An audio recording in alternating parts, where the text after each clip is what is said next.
ఈరోజు మనం మొదటివాడు అనే నామము ధ్యానించాలి.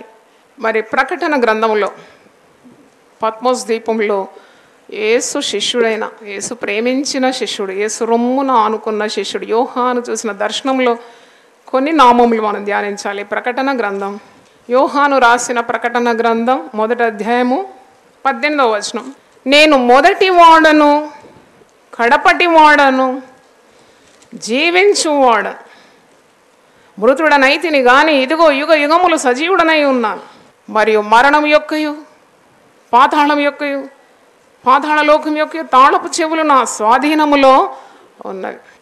ఈ వాక్యం చదివినప్పుడు దేవా, పాతాళం యొక్క, మరణం యొక్క తాళపు చెవులు నీ దగ్గర ఉన్నాయి కదా, ఇంకా ఈ తాళపు చెవుల గురించి రీసెర్చ్ చేయాలి. నీ దగ్గర ఉన్న తాళపు చెవులన్నీ మాకు కావాలి. పరలోక రాజ్యపు తాళపు చెవులు నీకు ఇస్తానన్నాడు. కానీ మరణం యొక్క, పాతాళాలు యొక్క తాళపు చెవులు ఆయన దగ్గరే ఉంది, ఆయన ఎవరికి ఇవ్వడు. అంటే ఈ యొక్క దర్శనం ఎందుకు యోహానుకు ప్రభు చూపెట్టినాడంటే, క్రీస్తు నిమిత్తము శ్రమపడే ఆ సమయంలో యోహాను ఎప్పుడు యేసు రొమ్మున ఆనుకున్నవాడు. 3.5 సంవత్సరాలు ఆయనతోనే ఉన్నాడు. కానీ యేసు మరణమైన తర్వాత అతడు ఒక ద్వీపంలో, నిర్జన ప్రదేశంలో, ద్వీపం అంటే దాని చుట్టూ సముద్రమే ఉంటుంది, ఇంకా మనుషులు ఎవరు లేరు, దాంట్లో ఐలాండ్, దాంట్లో అతన్ని వేసేసినారు. అక్కడ ఎన్ని బాధలు పడుతున్నాడు. అంతవరకు యేసు రొమ్మున ఆనుకున్నవాడు ఇప్పుడు ఒంటరి వాడైపోయినాడు. అయ్యో నాకు ఎవరు లేరు అని అనుకున్నాడేమో. అందుకే ఒక ప్రత్యక్షత, యేసు తన ప్రత్యక్షతను చూపెడతాడు. అదే ప్రకటన గ్రంథం 1వ అధ్యాయంలో మీరు ఇంకా చక్కగా ఆయన ఏ విధంగా ఉన్నాడు, తెల్లని ఉన్నిని పోలిన హిమమంత ధవళంగా ఉన్నాడు, నేత్రములు అగ్ని జ్వాలల వంటివి, ఇంకా చాలా వివరణ ఈ 1వ అధ్యాయంలో మీరు చూస్తారు. దాంట్లో ఎందుకు ఇలా కలిగింది ప్రత్యక్షత అంటే, భయపడి నిరుత్సాహంగా ఉన్న యోహానుకు ఒక ధైర్యాన్ని కలిగించింది ఈ దర్శనం. అంటే దేవుడు ఉన్నాడు తప్పకుండా. అందుకే ఇక్కడ నేను ఎవరిని, నేను మొదటి వాడను, నేను కడపటి వాడను, నేను జీవించువాడు. ఈరోజు మనం మొదటి వాడు అనే నామము ధ్యానించాలి. కడపటి వాడు, జీవించువాడు నామములు మనం ధ్యానిస్తున్నాం. మొదటి వాడు అంటే ఆది అయిన వాడు. మనకు తెలుసు ఆది యందు ఏముండెను, వాక్యం ఉండెను. యోహాను సువార్త 1వ అధ్యాయంలో మీరు చూస్తారు, ఆది యందు వాక్యం ఉండెను. మొదటి వాడు అంటే వాక్య రూపంలో మన మధ్యలో ఆయన కృపాసత్య సంపూర్ణుడై ఆయన మన మధ్యలో నివసించినాడని మనం చూస్తున్నాం. ఆది యందు వాక్యం ఉండెను, వాక్యము దేవుని యొద్ద ఉండెను, వాక్యము దేవుడై ఉండెను. ఆయన ఆది యందు దేవుని యొద్ద ఉండెను, సమస్తమును ఆయన మూలముగా కలిగి ఉన్నదేది ఆయన లేకుండా కలగలేదు. అంటే మొదటి వాడు అంటే నీకు నామము ఏమని అర్థం కావాలంటే, ఈరోజు నీకు ఏది ఉన్నా, ఏది కలిగి ఉన్నా ఆ మొదటి వాని నుండే నీకు కలిగింది. He is the first in your life. ఇంకా కడపటి వాడు అనే నామం కూడా ధ్యానించాలి. ఇక్కడ గ్రీకు భాషలో అల్ఫా ఇంకా ఉంది నామం, అల్ఫా ఒమేగా నేనే. గ్రీక్ భాషలో అల్ఫా అంటే మొదటివాడు, ఒమేగా అంటే ఆఖరివాడు. యునైటెడ్ పీపుల్స్ ఫెలోషిప్ దర్శనంతో ఆరంభింపబడింది. మొదటివాడు ఎవరు? యేసు ప్రభువే. ఎందుకంటే ఆ మొదటి దర్శనము ఎక్కడి నుండి వచ్చింది? మొదటి వాని దగ్గర నుండే వచ్చింది. He is the first for our ministry, for any ministry. ఎందుకంటే ఆయన మూలానే సమస్తము కలుగుతుంది, ఆయన లేకుండా ఏది కలగదు. ఈరోజు నీకు ఒక కుటుంబం కలిగిందంటే మొదటి వాడు ఎవరు? యేసయ్య. నీకు పిల్లల్ని ఇచ్చినాడంటే మొదటి వాడు ఎవరు? యేసయ్య. అన్నీ నీకు కలిగినవన్నీ కూడా ఆయన యొద్ద నుండే కలిగిందని ఆయన. అందుకే ఆ పద్మద్వీపంలో భయపడుతున్న ఆ యోహానుకు సెలవిస్తున్నాడు, నువ్వు ఎందుకు భయపడుతున్నావు? నేను మొదటి వాడను, నేను కడపటి వాడను, నేను సజీవుడైన వాడను, నేను యుగ యుగములు సజీవుడైన వాడు, నేను మృతుడనైతిని. అవును, శిలువ మరణం ద్వారా శారీరకమైన మృతి ప్రభు కలిగింది. కానీ నేను అలాగే చచ్చి ఉండలేదు కదా, నేను మృతుడనైతే మృతిని నేనేం చేసినాను? గెలిచినాను. ఇదిగో యుగ యుగములు నేను సజీవుడై ఉన్నాను. నేను సజీవుడను అని రుజువుపరుచుకుంటున్నాడు పద్మస్ ద్వీపంలో ఉన్న యోహాను. ఈరోజు ప్రభు మనతో మాట్లాడుతున్నాడు. ఆయన నీ జీవితానికి మొదటివాడు. ఇల్లు కట్టడానికి ప్రారంభిస్తాం కదా, మొదట ఒక రాయి వేస్తాం. ఆ రాయి పేరేంటి? ఇల్లు కట్టిన ఎవరన్నా ఇక్కడ మూల రాయి వేస్తాం. అంటే మన జీవితానికి కూడా క్రీస్తు ఏమై ఉన్నాడు? మొదటి రాయి అయి ఉన్నాడు. అందుకే మొదటి వాడు. మీరు ఏషియా 44:6 చూడండి. ఇశ్రాయేల్ రాజైన యెహోవా, వారి విమోచకుడైన సైన్యములకు అధిపత్యకు యెహోవా ఇలాగూ సెలవిచ్చున్నాడు, నేను మొదటి వాడను, కడపటి వాడను, నేను తప్ప ఏ దేవుడునో లేడు. హల్లెలూయా. ఆయన మొదటివాడు, కడపటివాడు. మధ్యలో ఇంకేదో దేవుడు అని చెప్పి తిరగకూడదు. మధ్యలో దేవుళ్ళనే పేరుతో ఎవరు వచ్చినా వారిని నువ్వు పూజింపకూడదు. నీకు ఆయనే మొదటివాడు, ఆయనే నీకు కడపటివాడు. నీ జీవితానికి మొదటివాడు ఆయనే. నీ మరణంలో కడపటివాడుగా ఆయన నిలుస్తాడు. అంటే అంతము వరకు మనల్ని నడిపిస్తాడు. నీ జీవితారంభం నుండి అంతం వరకు అంటున్నాడు. యుగ సమాప్తి వరకు నేను సదాకాలం మీతో ఉంటాను. అంటే కడపటివాడుగా కూడా ఉంటాడు అని అర్థం. యెషయా 48:12 యాకోబు, నేను పిలిచిన ఇశ్రాయేలు నాకు చెవియొగ్గుము, నేనే ఆయనను, నేను మొదటి వాడను, కడపటి వాడను. నిన్ను పిలిచిన దేవుడు నమ్మదగిన దేవుడని, మధ్యలో ఏదైనా ఆటంకాలు అవాంతరాలు నీ జీవితంలో వచ్చినా భయము భీతి అవసరం లేదు. నీ వ్యక్తిగత జీవితంలో కానీ, నీ ఉద్యోగ జీవితంలో కానీ, నీ వివాహ జీవితంలో కానీ, కుటుంబ జీవితంలో కానీ, సేవా జీవితంలో కానీ పరిస్థితులు తారుమారైనా ఈ జీవితాన్ని ఆరంభించిన వాడు మొదటివాడు ఆయనే. కాబట్టి అంతం వరకు కూడా నిన్ను కొనసాగిస్తాడనే విశ్వాసం నీకు ఉండాలి. దేవునికి స్తోత్రం. హల్లెలూయా. అంటే ఆయన మరి మొదటివాడుగా, కడపటివాడుగా. ఎందుకంటే ఆయన శక్తిని మనం అంచనా వేయడానికి వీలు కాదు. అంత గొప్ప దేవుడు. Is always with us. ఉన్నవాడు అని నామం ధ్యానించిన కదా, ఎప్పటికీ ఉంటాడు, సదాకాలం ఉంటాడు, సదాకాలం నేను నడిపిస్తాడు. ఈ లోకరీతిగా ఉన్న బాంధవ్యాలు అన్నీ తాత్కాలికమైంది. అందుకే ఆనుకోవద్దు. Don't lean. పౌలు అంటాడు, భర్త ఉండేవారు భర్త లేనట్టు, భార్యలు ఉండేవారు భార్యలు లేనట్టు, పిల్లలు ఉండేవారు పిల్లలు లేనట్టు ఉండాలంటే ఈ లోకంలో. ఎందుకంటే నీ మొత్తం గురి అంతా ప్రభువే ఉండాలి. ఆయన నీ విశ్వాసమునకు ఏమైనాడు? కర్త అయి ఉన్నాడు. దాన్ని కొనసాగించేవాడు. అంతం వరకు నిన్ను కొనసాగించేవాడు. కాబట్టి ఉండి ఉండనట్టే, అంటనట్టే ఉండాలన్నమాట. అన్నట్టుగా నీవు ఉన్న బాధ్యతలు నెరవేర్చొద్దని కాదు. Do all you can. చేతనైనంత శ్రమించు. ఏ శక్తివంచం లేక ప్రయాసపడు. పిల్లల కొరకు, భర్త లేక భార్య కొరకు దేవుడిచ్చిన సామర్థ్యాన్ని వాడాలి. సోమరిగా ఉండకూడదు. కానీ మన గురి గమ్యమంతా ప్రభు మీద ఉండాలి.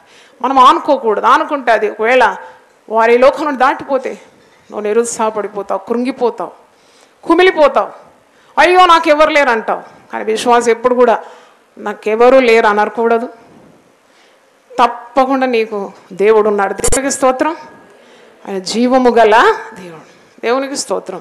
జీవము గల దేవుడు మన మధ్యలో ఉన్నాడు. కనుక మనం ఎప్పుడు కూడా కృంగిపోకూడదు.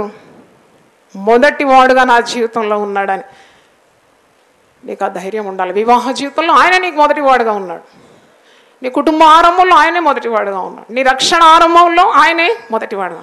నిన్ను పిలిచినాడు దేవుడు సేవ కంటే మొదట ఆయనే నిలబడుతున్నాడు. దేవునికి స్తోత్రం. అలాగే ఆయన ఎంతో నమ్మదగిన వాడు. కాబట్టి మధ్యలో నిన్ను ఎప్పుడు కూడా చెయ్యి వదలడు. ఆయన ఎప్పుడు నిన్ను వదిలిపెట్టాడు. అందుకే అంటాడు కదా, నిన్ను విడువను, నిన్ను ఎడబాయనని ఆయనే చెప్పాను కదా. హెబ్రీలకు రాసిన పత్రిక 13:5 ఉంది. నిన్ను విడువను, నిన్ను ఎడబాయను, నిన్ను ఎన్నడూ ఎడబాయనని ఆయనే చెప్పాను కదా.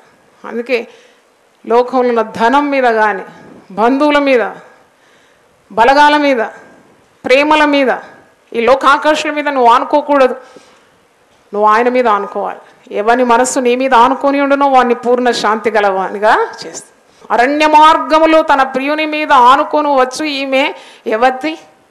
ఈమె ఎవతి అంటే సంఘం అన్నమాట.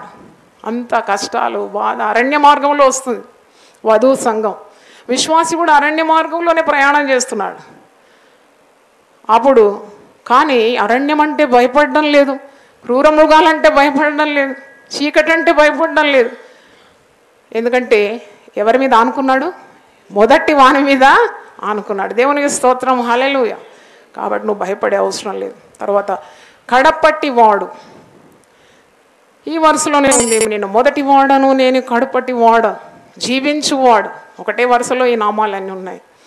ప్రకటన 1:18లో దేవుడు ఒంటరిగా ఉన్న యోహానుకు ప్రత్యక్షమై అభయం ఇస్తున్నాడు, ధైర్యపరుస్తున్నాడు అనమాట. ఈరోజు మనకు కూడా ధైర్యం కలుగుతుంది కదా. మరి మొదటి వాడు చూడండి, కడపటి వాడు. దమస్కు మార్గంలో సౌలుకు దర్శనం కలిగింది. ఆ దర్శనం ద్వారా గుర్రం మీద నుండి పడిపోయినాడు, కనులకు మరి పొరగప్పిపోయింది. 3 దినాలు సౌలు ఆహారం పానీయం లేకుండా ఉన్నాడు. అప్పుడు అననీయ అనే ఒక దైవజనుని దేవుడు సౌలు దగ్గర పంపిస్తాడు. అతడు ప్రార్థన చేస్తాడు, కనులు తెరవబడుతుంది. మరి దేవుని ఆత్మతో నింపబడుతున్నాడు. సౌలు పౌలుగా మారిపోతున్నాడు. అంటే సౌలుకు దేవుడు మొదటివాడుగా ఉండినాడు దర్శనం కలిగినప్పుడు. తర్వాత సౌలు ఎంతో మరి శ్రమించినాడు ప్రభు సేవ కొరకు. అనేక ఆత్మలను సంపాదించినాడు, అనేక సంఘాలు స్థాపించినాడు. ఆయన రాసిన 14 లేఖనాలు మనం చదువుతున్నాం. చివరికి ఆయన తన ప్రాణములు ప్రభు కొరకు ఏం చేసినాడు? అర్పించినాడు. పౌలు హతసాక్షిగా మరణించినాడు. అంటే ఆ మరణం వరకు నడిపించింది ఎవరండి? దేవుడే నడిపించినాడు. దేవునికి స్తోత్రం, హల్లెలూయా. దేవుని వాక్యం తెలియని వారు, అనుభవం లేనివారు, ఆత్మీయ జ్ఞానం లేనివారు అంటారు, ఇంత కష్టపడి ఆఖరి చచ్చిపోయినాడు కదా. కానీ దేవుని జ్ఞానం ఉంటే నువ్వు అంటావు, అంతవరకు నమ్మకంగా ఉండి మంచి పోరాటాన్ని పోరాడి తన విశ్వాసాన్ని ఏం చేసినాడు? కాపాడుకున్నాడు. అంటే తన పరుగు ఏం చేసినాడు? కడ ముట్టించినాడు. ఆ వాక్యము మరి తిమోతికి రాస్తున్నాడు. 2 తిమోతి 4వ అధ్యాయంలో తిమోతిని కూడా బలపరుస్తున్నాడు. నేను మంచి పోరాటం నేను పోరాడినాను కనుక నీవు కూడా అదే మార్గంలో రావాలి. 2 తిమోతి 4వ అధ్యాయం 5-8 వచనం, నీవన్ని విషయంలో మితముగా ఉండము, శ్రమ పడము, సువార్తికుని పని చేయము, నీ పరిచర్యను సంపూర్ణంగా జరిగించము. నేను ఇప్పుడే పానార్పణంగా పోయబడుచున్నాను. పానార్పణంగా నేను పోయబడుచున్నాను. ఈ దినాల్లో సేవ అందరికి సుఖంగా ఉండాలనే ఆశ, కానీ ప్రభు కొరకు శ్రమలు పడడానికి ఎవరు ముందుకు రావడం లేదు. సేవది దృక్పథం మారిపోయినట్టు నాకు అనిపిస్తుంది. సేవ అంటే సిలువ, ఆ సిలువను మోయాలి, ప్రతి దినం సిలువను మోయాలి అనే దానికంటే సేవ, ఏ ఉద్యోగం దొరుకుంటే సేవ చేస్తే బాగుండు, ఇలాగ అడుక్కొని తిని బ్రతకవచ్చు అని అట్లా అనుకున్న దినాలు ఇవి. కానీ పౌలు అంటున్నాడు, నువ్వు అలాగ ఉండకూడదు, నువ్వు మితంగా ఉండు, నువ్వు శ్రమపడు, నీవు సువార్తికుని పనిచేయి, నీ పరిచర్యను సంపూర్ణంగా జరిగించు, కష్టపడు అంటున్నాడు అన్నమాట. నువ్వు శ్రమపడాలి, శ్రమ ద్వారానే నీకు అన్ని ఆశీర్వాదాలు. తర్వాత అంటూ నేను ఇప్పుడే పానార్పణముగా పోయబడుచున్నాను, నా జీవితం అంతా కరిగిపోయింది. తర్వాత నేను వెడలిపోవు కాలము సమీపమై ఉన్నది, నేను వెళ్ళిపోతున్నాను ప్రభువు దగ్గరికి. భక్తులకు తప్పకుండా తమ మరణ కాలాన్ని దేవుడు బయలుపరుస్తాడు. అందుకే తన శిష్యుడు ఆత్మీయ కుమారుడైన తిమోతికి చెప్తున్నాడు, నేను వెడలిపోయే సమయం వచ్చింది, నేను మంచి పోరాటము పోరాడినాను. దేవుని స్తోత్రం, చప్పట్లు కొట్టి దేవుని స్తుతించు. మంచి పోరాటం పోరాడినా అంటే చెడు పోరాటాలు కూడా ఉన్నాయన్నమాట. నేను మంచి పోరాటం పోరాడినాను, నా పరుగు నేను కడముట్టించిన. చూడండి, ఒక రన్నింగ్ రేస్కి ఒక స్టార్టింగ్ పాయింట్ ఉంటుంది, ఒక ఎండింగ్ పాయింట్ ఉంటుంది కదా, అవునా కదా. ఒక పరుగు పందానికి స్టార్టింగ్ లైన్ ఉంటుంది, ఫినిషింగ్ లైన్ ఉంటుంది. అలాగే మన ఆత్మీయ జీవితానికి కూడా స్టార్టింగ్ లైన్ ఉంది, ఫినిషింగ్ లైన్ ఉంది. స్టార్టింగ్ లైన్లో ఆయన మొదటి వాడుగా ఉంటాడు, ఫినిషింగ్ లైన్లో కడపట్టి వాడుగా ఉంటాడు. చప్పట్లు కొట్టి దేవుని స్తుతించు. అందుకే అంటున్నాడు, నేను మంచి పోరాటం పోరాడినాను, నా పరుగు నేను కడముట్టించినాను, నా విశ్వాసాన్ని నేను కాపాడుకున్నాను. చాలామంది విశ్వాసాన్ని అమ్ముకుంటారు, విశ్వాస భ్రష్టులైపోతారు, విశ్వాసంతో బేరం ఆడతారు. కానీ పౌలు అంటున్నాడు, నా విశ్వాసాన్ని నేనేం చేసినాను? కాపాడుకున్నాను.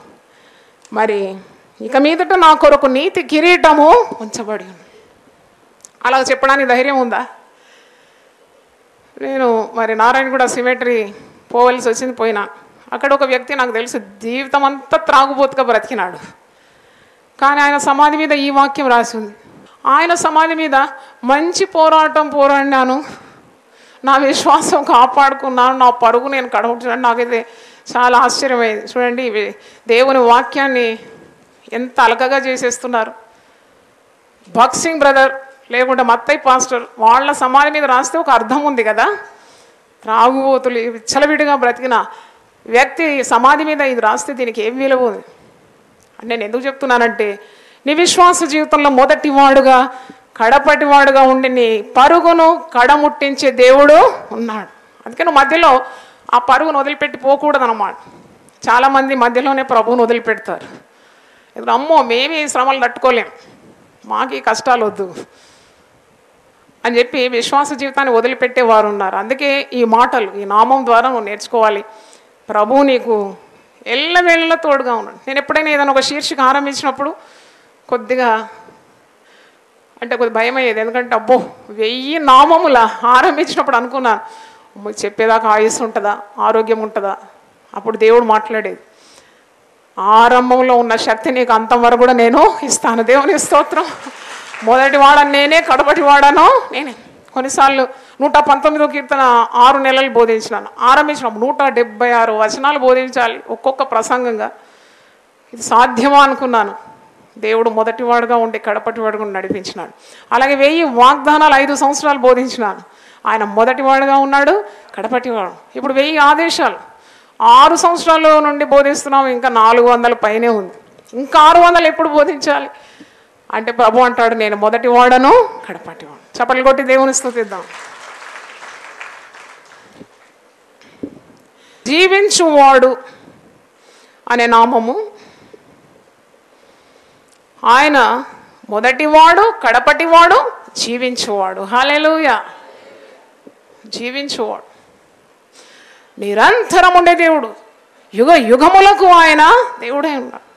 ఆయన మరి సర్వకాలము జీవించే దేవుడు.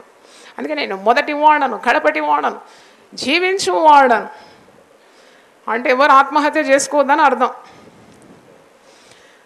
మధ్యరాత్రి నాకు ఫోన్ కాల్స్ చాలా రావడం అలవాటు అయిపోయింది ఇప్పుడు. ఎందుకంటే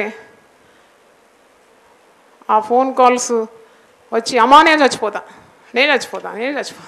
నిన్న కూడా ఒక మెసేజ్ వచ్చింది, భయమైంది నాకు. అయ్యో, మంచి చదువుకున్న అమ్మాయి, క్వాలిఫైడ్ డాక్టర్, ఆమె ప్రజలకు సేవ అందించే ఆమె. I don't want to live anymore, నేను చనిపోతాను, నేను ఇంకా బ్రతకను. ఆ SMS పట్టుకొని ప్రార్థన చేశాను మధ్యరాత్రి లేచి. అయ్యో దేవా, తప్పకుండా నా ప్రార్థన నువ్వు వింటావు కదా. నేను ఇప్పుడు పిలువను ఆ అమ్మాయిని, పొద్దున్న పిలుస్తాను కానీ బ్రతికే ఉండాలి అని ప్రార్థన చేసి నేను మరి పడుకున్నాను. ప్రొద్దున లేచి పిలిచినాను, ఏం చనిపోలేదండి, బతికే ఉంది. దేవునికి స్తోత్రం. హల్లెలూయా. దేవుని భక్తులతో మరి విన్నవించుకున్న దేవుడు ప్రార్థనకు జవాబిస్తాడు. అంటే నేను ఎందుకు చెప్తున్నానంటే, when you have a living God, what is the necessity to die? ఎందుకు చనిపోవాలి నువ్వు? ఆయన మంచి కాపరి, ఆయన గొర్రెలకు జీవము, సమృద్ధి అయిన జీవం ఇవ్వడానికే ఈ లోకానికి వచ్చినాడు. చప్పట్లు కొట్టి దేవుని స్తుతిద్దాం. He will give you life abundantly, more abundantly. He came to give you life. So there is no need to commit suicide. ఆయన జీవించేవాడు, నిరంతరము జీవించేవాడు. యోహాను సువార్త 14వ అధ్యాయం 19వ వచనంలో ఉంది, నేను జీవించుచున్నాను గనుక మీరును జీవింతురు. హల్లెలూయా. గట్టి చెప్తాను. మనం ఎలా జీవిస్తున్నాము? ఎందుకంటే ఆయన జీవిస్తున్నాడు కాబట్టి మనం కూడా ఆయన ఉనికి కలిగి ఉన్నాం. We have the power of Jesus. Because you living God, we have the life of Jesus flowing in us. Hallelujah చెప్పండి ఒకసారి. లేకుంటే ఎన్ని కష్టాలండి, ఎన్ని బాధలు, ఒక దినం ఎన్ని సవాళ్ళు ఎదుర్కొంటామండి, ఎన్నెన్ని ఇబ్బందులు కదా, ఎన్నెన్ని మరి సొంత వారి ద్వారా బాధలు, కపటమైన వ్యక్తుల ద్వారా బాధలు, ఉద్యోగంలో సమస్యలు, శరీరంలో రుగ్మతలు, నిందలు, అవమానాలు, నష్టము, డబ్బులు లేకుండా ఆర్థిక ఇబ్బంది, ఇవన్నీ మనం ఎలాగ ఎదుర్కొంటున్నాము అంటే మనలో జీవము ఉన్నది. దేవునికి స్తోత్రం. ఆ జీవము క్రీస్తే. ఆయన జీవిస్తున్నాడు గనుక మనం కూడా ఆయన ఉనికి కలిగి ఉన్నాం. అందుకే విశ్వాసులకు ఎప్పుడు కూడా ఆత్మహత్య తలంపులు ఉండకూడదు. వెంటనే జీవం గల దేవుని ప్రార్థన చేయాలి, విడుదల పొందాలి. అపోస్తుల కార్యం 17వ అధ్యాయంలో ఒక మాట చూడండి. యాక్ట్ 17:28.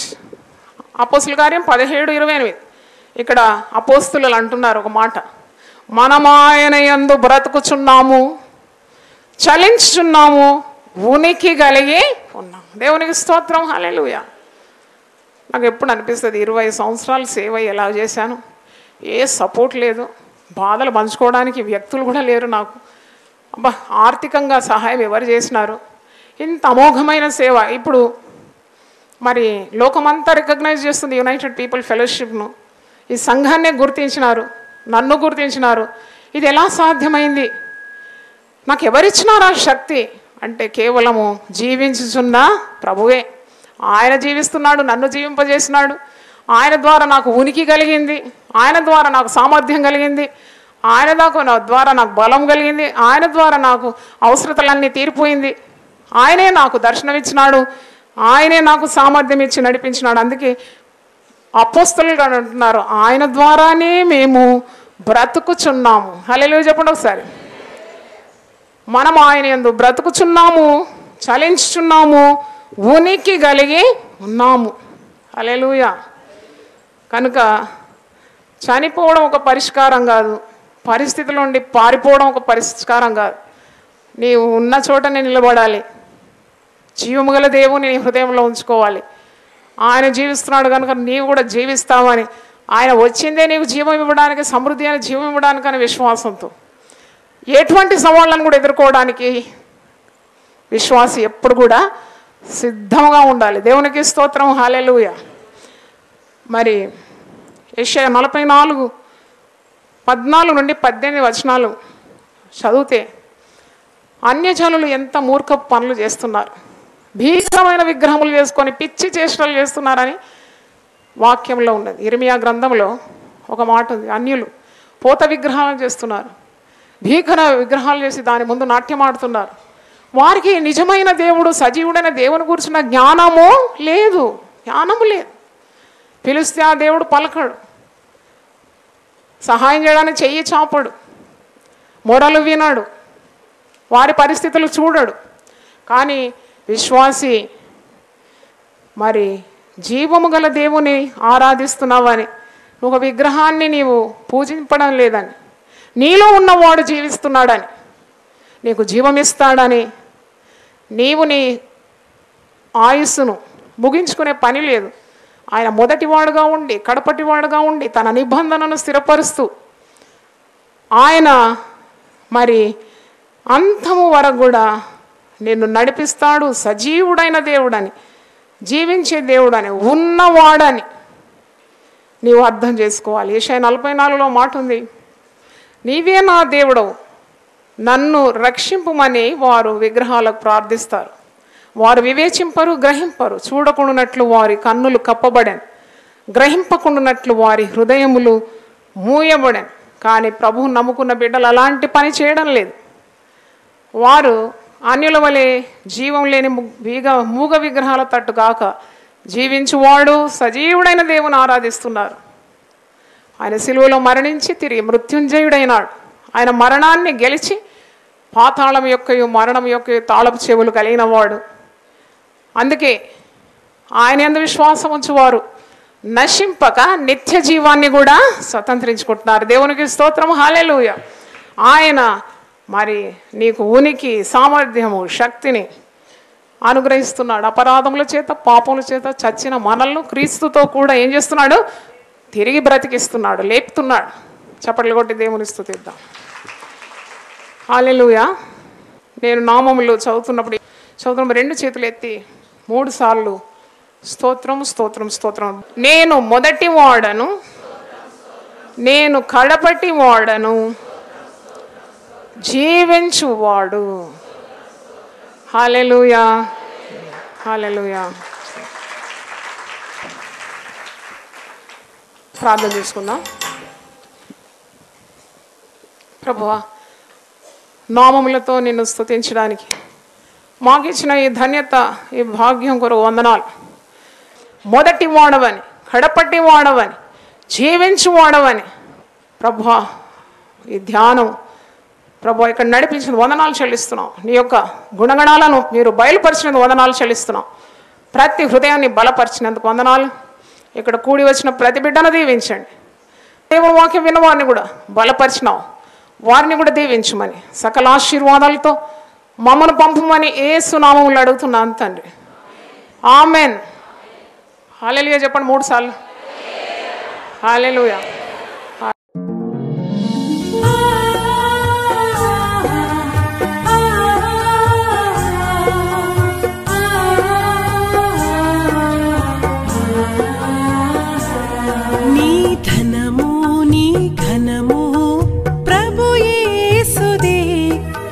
దశమా భాగమునీయ వెనుదీతువా. నీ ధనము నీ ఘనము ప్రభు యేసుదే, నీ దశమా భాగమునీయ వెనుదీతువా. ధరలోన ధనధాన్యములనీయగా కరుణించి కాపాడి రక్షింపగా. ధరలోన ధనధాన్యములనీయగా కరుణించి కాపాడి రక్షింపగా.